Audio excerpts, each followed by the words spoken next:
because my mic works. How are you guys doing today? This is the last show we're doing ever in 2022. Yes. And then next year we'll start fresh with 2023. So, hope you guys are doing good today. Hope everybody had a very Merry Christmas. Yeah, that's what I was going to say. Hope you had a Merry Christmas. And hope you guys have a good New Year's. I hope we have a Buckeye win right before midnight on. And unfortunately, I cannot bet on it because we can't legally bet in Ohio on sports games until midnight. So on Christmas Eve or New Year's Eve. So, anyways, how was your Christmas, Rob? It was good. It was good. That's good. I ate a lot of junk, of course. Like Oh, well, that's did. good. Yeah. We like that. That's Jim Pierpoint's here. That's a good thing. Jim, we have a product that's right up your line. Yeah, for sure. We do. It's right here. It's Leaf Decadence Multisport. Leaf Decadence? Extremely high-end. Extremely high-end. Like $850 a box. High-end. Whoa! Yeah. But, yeah, the sell sheet looks really good on it and stuff. But There's a lot of stuff to hit, so yeah. just hitting the right box. Yeah. I would say, you know how we know how it packs. You know how everything packs. And usually, like, one box will have good stuff. So it would be bad to buy one box, open the two boxes, and not get anything in the third box have like all your money back in it. So yeah, it's a rough case. It's a rough thing. I understand not buying a 20-box case of something because only one or two is going to have something. But a 3-box case, yeah, you kind of have to go for the gusto. Yeah, probably. Anyways, so we'll just get all that. We appreciate you supporting us during Christmas. Oh, yeah, appreciate for sure. This week so far has been decent. Yeah, so literally UPS came in just a couple minutes ago, and we got in racing these new Funko Pops, which is again, that Luca? Yes, and Dustin. This one's sold, but I do have I think a couple of these. I have a couple Jaws, a couple Zions, a couple Steph Curry. So man, these would have been great to have we before Christmas. Yeah, exactly. But I totally agree. Day after. So and then we got Bowman Draft. Always new products, always new stuff coming in.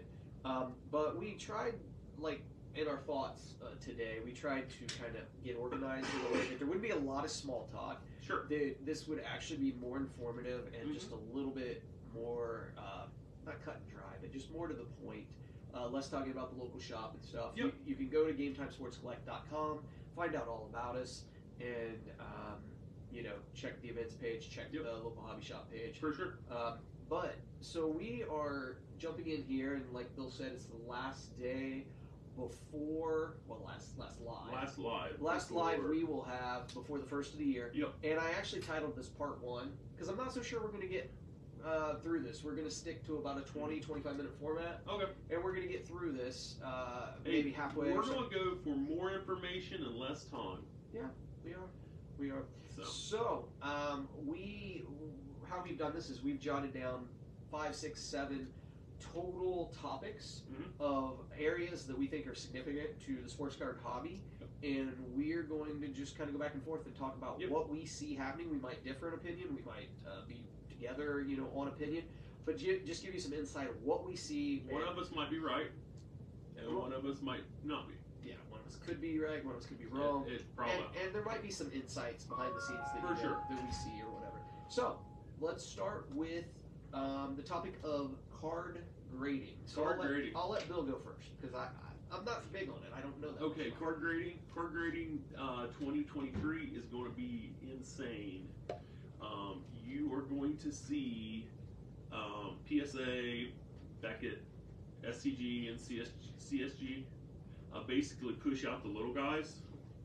Because there's little guys that were getting $12 a card or $15 a card or $30 a card HGA. People aren't going to pay it. They're done.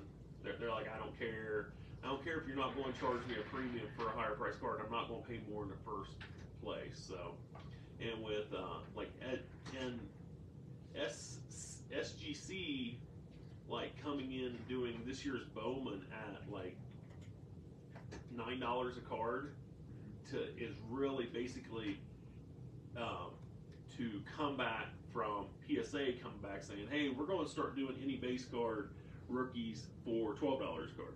So you're looking at a grading war, but the war is only going to be between this basically 4 companies, and all those other people are just going to get left in the dust. Okay, so just piggybacking off what you're saying, so you would say that the other companies are going to be second rate, and now we not even second rate. Yeah. No one's going to want them. Yeah, like so you're going to go into a shop and you're going to be like, I got these cards graded by. If you watch Rob from Burbank, the Card Father, if you watch his stuff and on YouTube and stuff like that, and he has like 42 million cards online for sale at all times. This guy is influential in the sports hobby, is not a quote unquote YouTuber, though he has videos on there. Yeah. But he's not trying to sell you product. He's just basically telling you what he sees, and I believe it. Yeah. So anyways, he basically says, you bring in a card from these other companies and it's a 10, it doesn't matter. It's a raw card to me because I'm going to have to crack it out of that case before I can sell it, because nobody's going to give you, even CSG, who is, they run, some cards run about 60 to 80% of PSA. That's about the best you're going to get from any of, and that's like a number 4 company. Imagine if you're, we have a friend of ours, or a guy we know, has a shop locally, does mostly Yu-Gi and Pokemon's, Underground Sports Card, and he does grading and stuff like that. And he's down to, I think he's doing a special at $7.99 a card, which is great if you just want it encapsulated to put in your personal collection. Be like, okay, I know this card's never going to get touched again. It's in my personal collection. Now, if you take it for that face value, that's fine. But if you're paying that for him to put a 10 on it, and you're going to sell it for crazy amounts of money, no, don't do it. You're wasting your money. Yeah. If you're doing it to make money, you got to go to the gold standard. You got to go PSA, or you got to go to Beckett or SCG or CSG, and this is the way it's going to pan out. I'm telling you right now, do not go with fly-by-night graders. Yeah. Sorry to pick on HGA, but it's crazy that they were $30 a card months ago, and now I wouldn't give you nothing for any of the graded cards, because their technology, their AI, and then having it looked at through microscopes and stuff like that was fine, but that technology, PSA eventually will do that, but that's true. So would you say by the end of 2023 there's just the big 3? There'll be 4. Okay, and who are the 4? Beckett, because Beckett's so ingrained in the industry because of their magazine, and just because they've been in it from the beginning. So Beckett, PSA, SCG, because they've been around for 15 plus years, and people like their tuxedo slabs. Okay. And CSG, because they're part of Collector's Universe, and they are the biggest grader of comic books. Okay, makes sense. Comic books, TCGs, and stuff like that. So those are your only 4 companies to go to. The rest of them, trash. Okay, so then let's go to the idea, staying with card grading, but kind of finishing that out. Do you think prices for grading are going to go up, down, stay about the same? Okay, PSA recently did a thing where they're like, hey, we're graded for $15. The max value can be up to $200, and then they can be like, okay, we're going to change it to $19, but it can be max value at $400 to $500 or $500. Here's the problem. Okay, if I send something to PSA, I'm hoping it's a 10, but the more people that get back their grades are realizing that they're not getting as many 10s as they were hoping. At one point on bulk submissions, it was about 30 to 40% 10s. Now they're ranging probably 20 to 30% 10s. So, I send a card into PSA, and, on the best side is, hey, man, I sent in that card, I thought it was going to be a 9, it got a 10. Oh man, I got upcharged $20 more, but that card's a $1,000 card. Well, that's great, but how many cards am I going to pay, $19 for, thinking it's going to be a $500 card?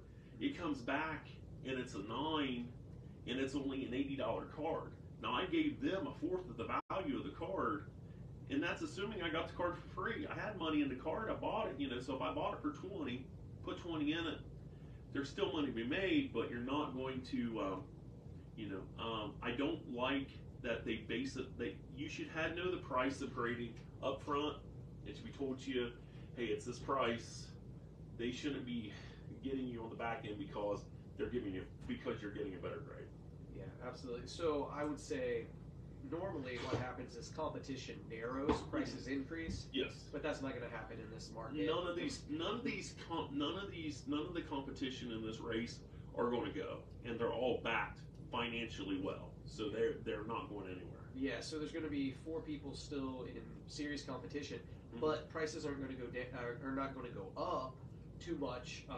They may even trickle down a little bit. I think they'll all keep themselves. They all want to make money. You know, you're really realistically looking at a piece of plastic that's less than $1. Yeah. And you're looking at somebody looking at the card for about a minute. Yeah. So if a guy's making $25 an hour, they're only paying that guy 50 cents to look at this card, or 50 cents to $1 to look at this card. So if they grade it for $12, they're making plenty of money. Yes. Yeah. Now here's the thing: if there was one of those companies to drop out, like all of a sudden Beckett's like, hey, we're not grading cards anymore. Yes, PSA could get greedy, or CSG could get greedy.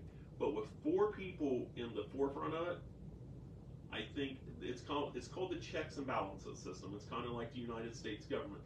The president can't overrule Congress. Congress can't overrule the legislative. Yeah. It's set up for that purpose. So thank goodness there are now 4 companies that are running at the forefront. That's why all the rest of them don't bother. And nobody in this market right now is thinking, well, it's time for a price increase.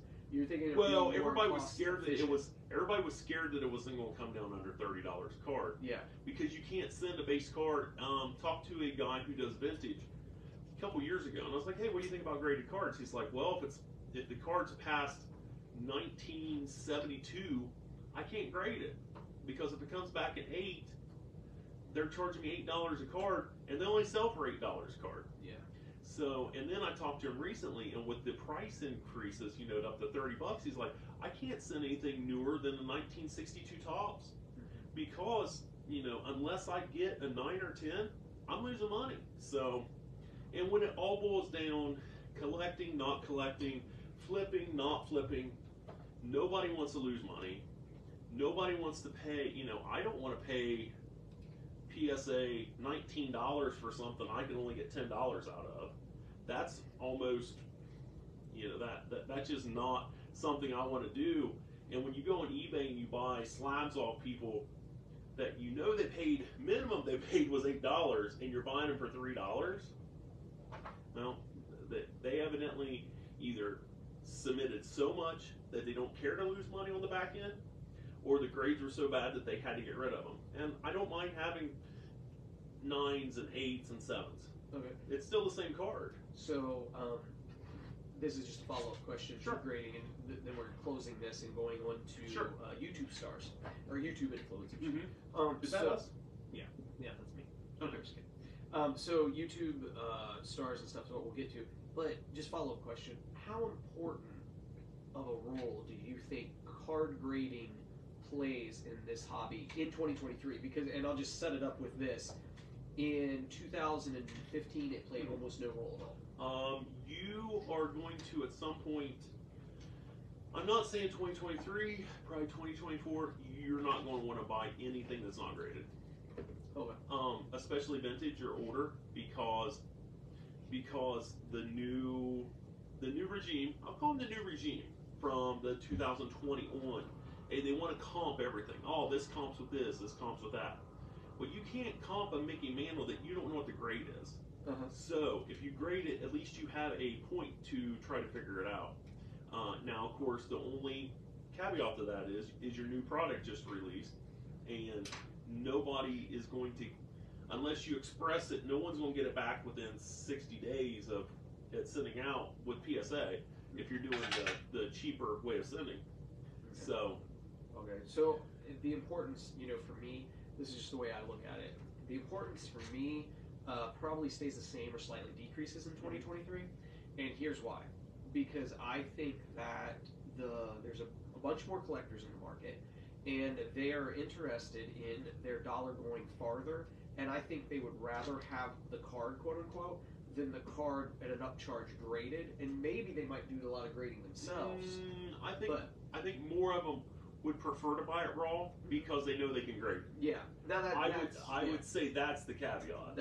They would prefer. I mean, if I go to a show and I see a Pete Rose rookie, am I excited to buy a 4? Yeah. No, I mean I'd like to have a 6, but if I see one that's raw, that's at a fair price, am I going to buy it, take a shot to grade it? Well, yeah, of course I am. So it is the situation. Yes, there is that caveat that there are still people trying to make money, and it's not just all collectors in the market. Yeah. Okay, so let's go to YouTube influencers. Sure. Let's go to that. Which is not us yet, but we do have videos on YouTube under Game Time Sports Collect. Yeah, it's under Game Time Sports Collect. If you want to check out all our old videos, over 100 videos, we have, believe it or not, we have had some people actually watch them. Yes. Yes, and not just us. Not just us. It was mostly me at first. Yeah. But we've gained a legion of fans. Some of the titles are. How many people do you have to have a legion? I don't know. I want to have a legion. 72, I think. I don't know. Is it 144? I don't know. I don't know. Hey, if somebody knows how many is in a legion, that's what we're looking for. We're looking for a legion because we can only get bigger. We can get more. We can get multiple legions, but we need to start one legion of card followers that follow us. Okay, so anyways, I guess we'll go with the importance of the influencers on the card market and the ability of one to make a significant amount of their income from YouTubing cards. I'm not talking about breaking though. We're talking about just like kind of showing how you do your business, that sort of thing. Okay, I'm saying 2023, you're gonna see at some point you're gonna see so many people doing it that nobody's gonna care. It's kind of like, not that I've ever met him or that he's a bad guy or a good guy, depends on who channel you talk to, but Jeff Wilson from Sports Card Investor seems like a nice guy, but it is about making money, and putting out videos that entertain you and stuff like that. There are thousands of people that want to be at that place and are doing work to get to that place. I don't think that the influencers are going to have as much influence in the future because they'll realize it's so easy to do. Not easy to do, it just takes time and effort to get there. So, no, I don't, I find myself I do like the, like Sports Card Radio calls these people out. I enjoy that because I like a little controversy in my life. But it is, hey, well, he got this, and I unfairly only got this, and blah, blah, blah. It's like, eventually you just get tired of it, just kind of bored. So it's like, I don't even watch, sports collecting dad. Yeah. Really like his content. I think he's in Neo's Cards and Comics. Really like but I find myself used to watch him every day or every other day. I don't. I watch maybe once a week just to see what they're up to. That's about it because they're not telling me anything I don't know. Now, of course, I see cards every day. If you're not, I don't want to say serious collector, but if you're not in the market or have a shop, you're not seeing what I see. So a lot of those things, okay, I've already been there and done that. So I don't think the influencers are going to be able to influence because you don't have as many people running in with tons of cash, throwing it around, trying to make themselves big shots. Okay, I'll talk about this, and you try to come up with a couple things people are saying. saying. Legion, 4,000 to 6,000. Thank you, Tommy. Okay, so we don't have them yet, but we're working on it. Yeah. So I'll say what I think. I think it slows down. If the whole influencer thing on YouTube, even no matter what the industry is, if it was a bell curve, that was coming down about a year ago. And I know people outside of this industry that YouTube is a good part of their financial, income, one of the multiple streams that come into their life, and it's already down. And I'm agreeing with Bill. You've already seen that. How many times can you watch whoever go through a box and pick out $2 cards and flip them? Steve mentioned like backdoor breaks. Yeah. Like he think just like everybody's assumed that they get loaded cases. Yeah. Because every time I turn around, there's a logo man being hit. It's by them. Well, they're also not mentioning they're opening hundreds of cases because they're able to buy hundreds of cases. And breaking's next, so we'll get into that in just a second. But I think that the idea of your Gary V's and stuff, the message. Even Gary Vee switched over to doing like yard sale stuff. That's what we did. Yeah. We've done that for years. Yeah, absolutely. So it's like if you're going to have these guys that, I'm not saying 2 years ago they were being dishonest, if they were telling you, you can start from scratch and you can build this card empire and you can be making six figures. That's just not reality now. You can follow my footsteps, but you're never going to have the same footsteps I had. No, definitely not. So if they're being dishonest, that message is kind of like the TV preachers. I don't think it's dishonest. I would say it's, hey, I'm going to show you what I did. Yeah. You can follow me. Where you lead me, I will follow. What you feed me, I will swallow. Yeah. And it doesn't work because it's already been there. Yeah. Like, I mean, we really like Ryan, Card Collector too. We've known him for years. He's a genuine person. But even him, I can tell, there are not as many people, I hear this a lot. People come to our shop, they're like, yeah, I went in his shop, he wasn't there. Yeah.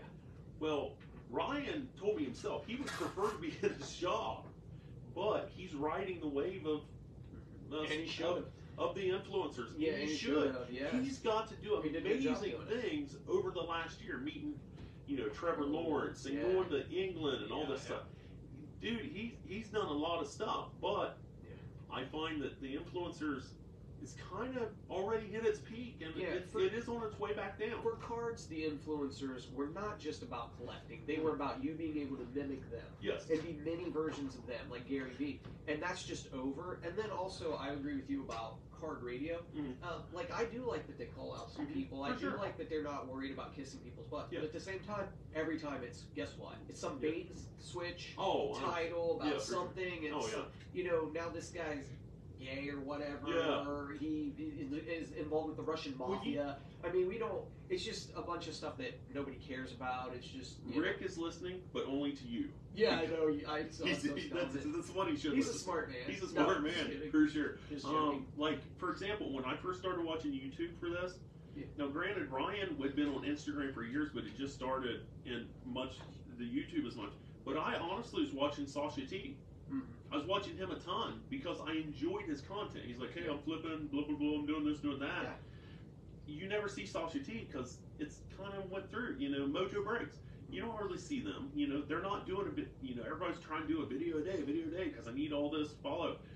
They're not getting the following, so they can't afford to do a video a day, so I don't know. Yeah, so we're going to jump into the next one. Sure.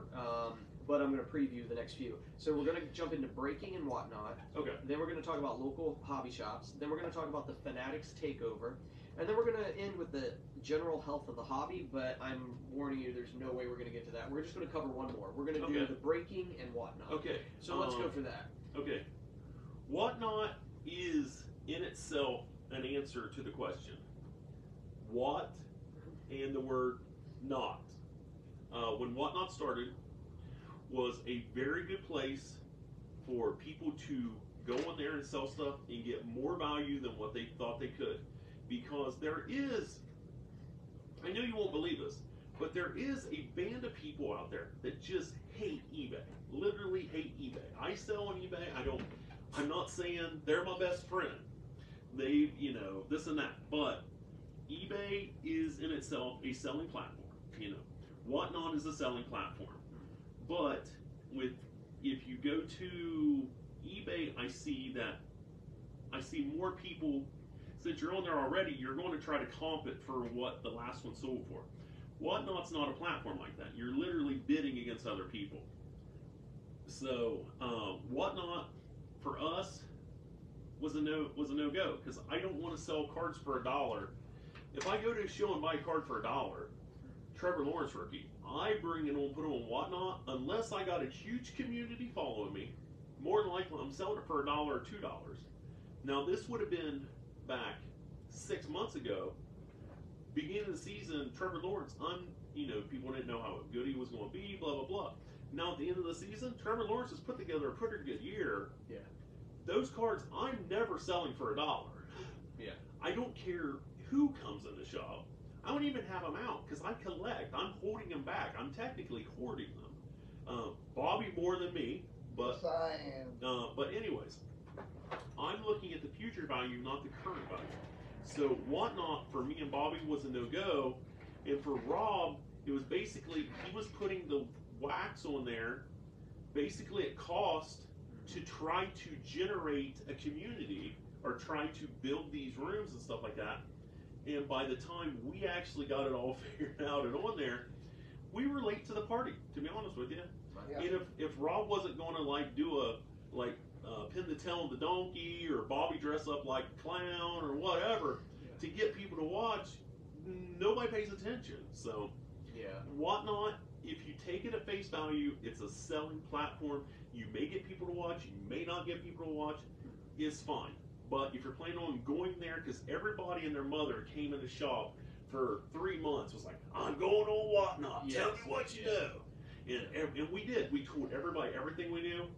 I highly did not recommend it, because if you can't build a community of more than 500 people, you're going to lose money. Yeah, and obviously, if you already have an established business, you already have a large following on YouTube or Instagram. Unless you're sports or card collector too. The people that don't have the following is Game Time Collectibles in Circle, Ohio. Yeah, I mean, we have 8. We have 8 people watching. That's close to 4,000 in the Legion. Yeah, that's true. But Thank you. Yeah, but it's it's not like we're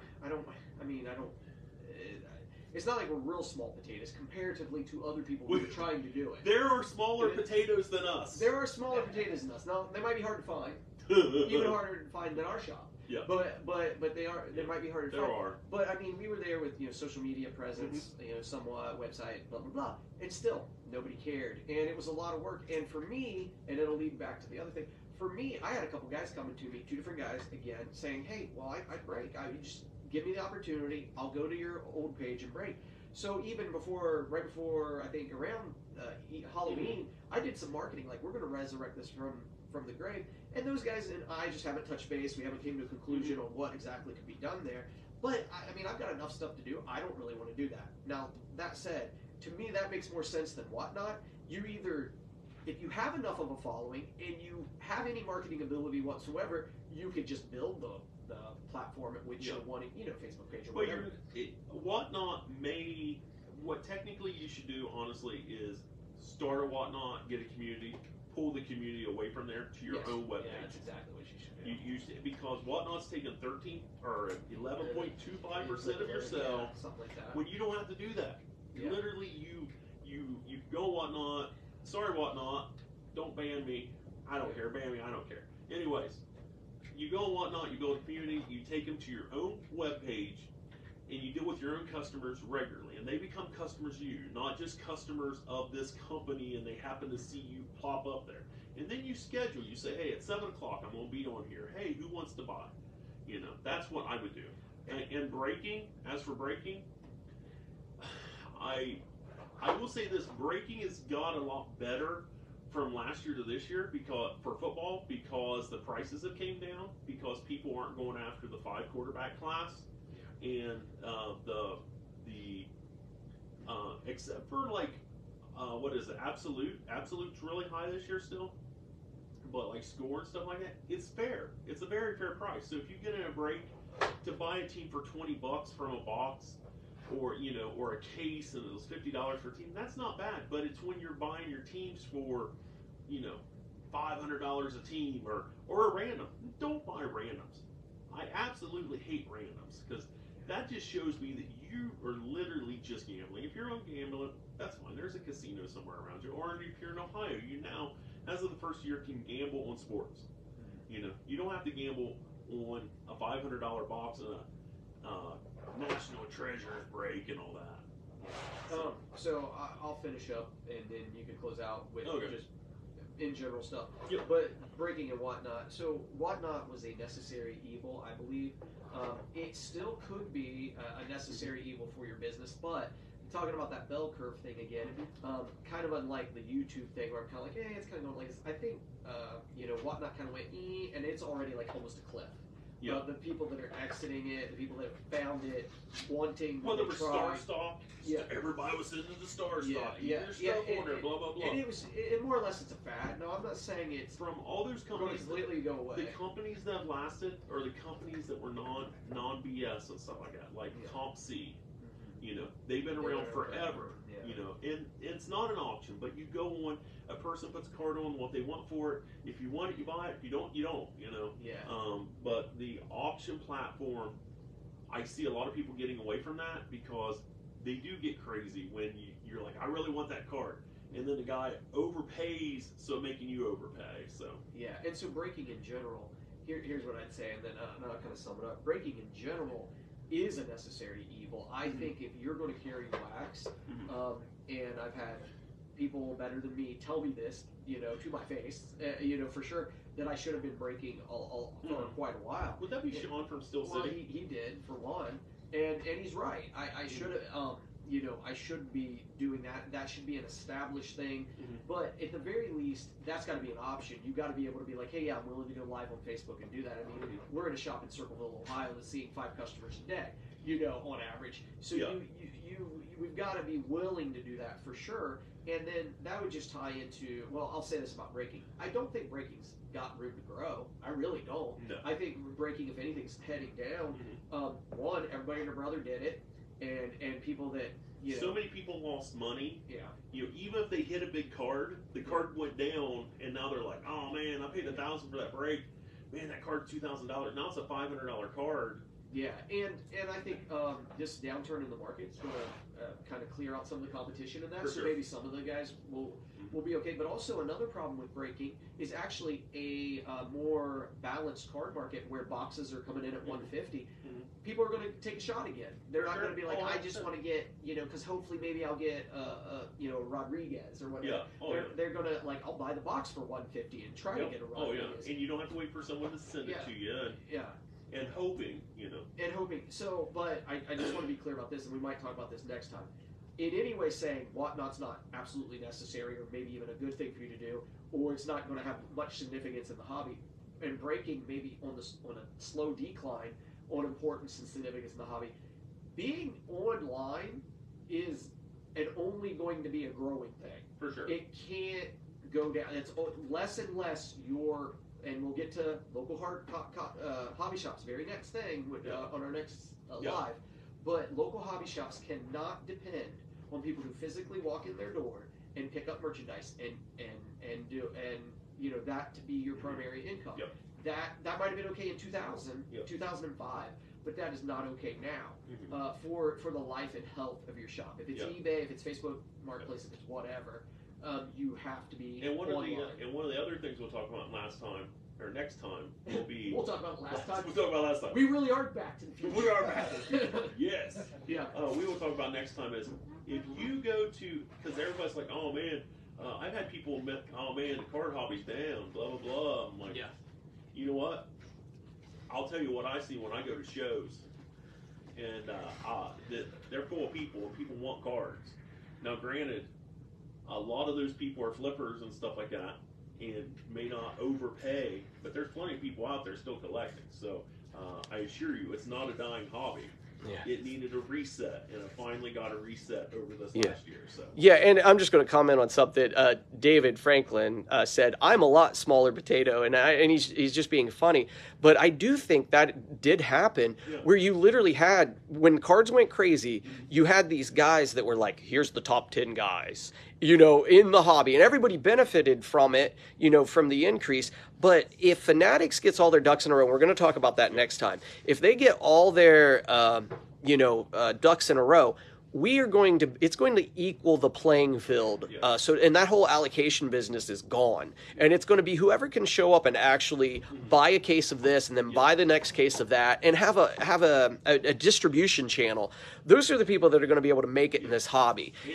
And through the years, to tell you how many people come in, they're like, oh man, I really want to start a shop. I want to start a shop. Now, granted, we've had some people start shops closer to us, south of us. and stuff like that. But it's work. Mhm. It really is work. Yeah, I mean, It is. Well, maybe mostly Bobby doing the work, but it is work. He's working right now. He's working right. He's sweeping right We're now. talking and he's working. Yeah. So, And- anyways, you know, it is work, but it can be done Yeah. if you have the right business partners, Yeah. right financing, right location for the amount of money you can afford to pay, Yeah. and stuff like that. So, Yeah, yeah, and Vince said market is still up from 2019 levels. I agree, and there's actually more people. well, There's you more know, people in the hobby. You know, it's like everything. Everything that shoots up. If you're running along and all of a sudden something goes up, it goes up. Yeah. When it comes back down, it's not going back down to this level. It's leveling out at its new level. You know, Mhm. so it's a new market. Prices are higher than they were. They're probably not going to go down because those people that didn't buy at that high price but were waiting for that price to come back down are now buying back in. So. Absolutely. All right, guys. Hey, thanks for watching, and we will get back with you. We have a couple more points we'll talk about next year. Yes. Happy New Year! Yeah. Happy New Year. Yeah. And we will be back next Wednesday. We'll finish up our points about the year in review of 2022 and the future of 2023. Yes. And, And share this video. and share If you this if you video. found it interesting, We do share the video. appreciate, We appreciate we that. appreciate everybody that supported us and watched us through the year and came in the shop and contacts online. We do appreciate you all. We've been doing this about 3 years now. Oh, too long, probably. Yeah. Yeah. People are probably tired of me. They're glad Bobby sits in it. All right, We need guys. Bobby. Be Hey, back with you next year, hey, guys. thanks Yeah. for joining us, and we will see you next year. Yeah. Take care.